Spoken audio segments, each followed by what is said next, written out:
Today we're going over a real estate market update for Jefferson County. We're going to be looking at all of Jefferson County's numbers for the month of January 2025 and discussing what they mean moving forward, whether you're looking to buy or sell. If you're new here, my name is Spencer Lowe. I'm with United Real Estate Louisville. Make sure you click that subscribe button as well as that bell notification so you never miss another video. With that being said, let's jump into the video. Now, the first number we always like to look at is our inventory. Now, currently we're sitting in Jefferson County at 1.73 months of inventory. Now, all that means for you is that we are still in a seller's market. So 6 months of inventory is considered as an even playing field amongst buyers and sellers. Anything below 6 months is considered as a seller's market. Anything above 6 months is considered as a buyer's market.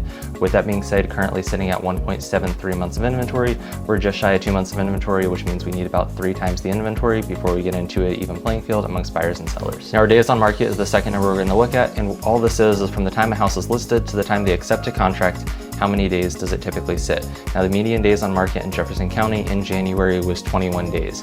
All that means is most houses are going to take about 21 days from the time they list to the time they accept a contract. Now, the average sales price in Jefferson County for the month of January was sitting just over $305,000. Now, if you're curious what this means for your home's value, I do have a free calculator down below. I will warn you, it's not always exactly accurate because it doesn't take into account renovations and repairs and updates. So if you are looking to get a more accurate number, give me a call. I've got my phone number down below. I'd love to come out, take a look at your house, and then run some numbers and see what's actually selling around you that's similar to your house, and then get you some actual numbers, especially if you are looking at listing. I'd love to sit down with you, just to kind of discuss the entire process and go through everything. Now, what do these numbers mean for you if you're looking to buy a house? Well, if you're looking to buy, the first thing is know that the inventory is low, and we are also experiencing a faster days on market than a typical buyer and seller market where it's kind of an even playing field. So with it being a seller's market, just know that you need to be quick to get into the houses. You need to have a realtor on your side. You also need to make sure that you get pre-approved or have proof of funds when you go to put in offers, because it really helps increase your offer. 2 offers come in, they're the exact same, only the difference is one has a pre-approval and the other doesn't. That pre-approval letter is probably going to be the difference in the deciding factor in getting an offer accepted. So make sure that you're pre-approved.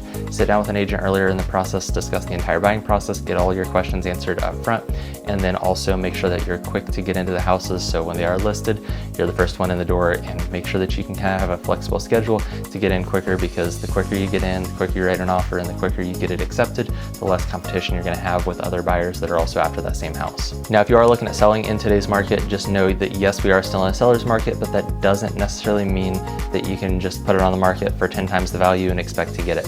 What we need to do is we need to make sure that we actually prep the house the correct way. I've got a couple videos on how to get a house ready for sale. I'm going to link them at the end of this. I'm also going to put a couple different resources for you down in the description to get the house ready for the market. I've got my pre-listing checklist down below.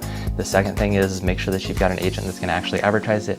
And in today's market, I don't necessarily like the printed ads because it takes too long to get them out. So I focus on Facebook, Instagram, YouTube ads, just to make sure that we can get your house in front of people before the house actually sells.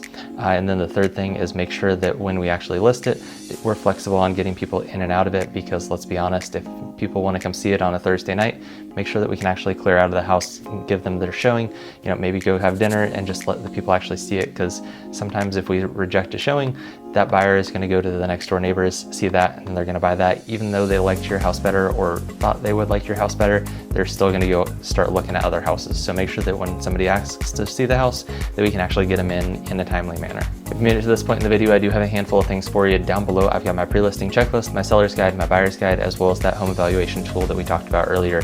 If you are looking to sell or buy in today's market and you want to sit down with somebody just to talk about the entire process, get all your questions answered, or just kind of discuss what we could list your house for, what we could actually sell your house for in today's market, give me a call. I've got my phone number down below. If you are new here, make sure you click that subscribe button as well as that bell notification so you never miss another market update or buyer and seller tips video.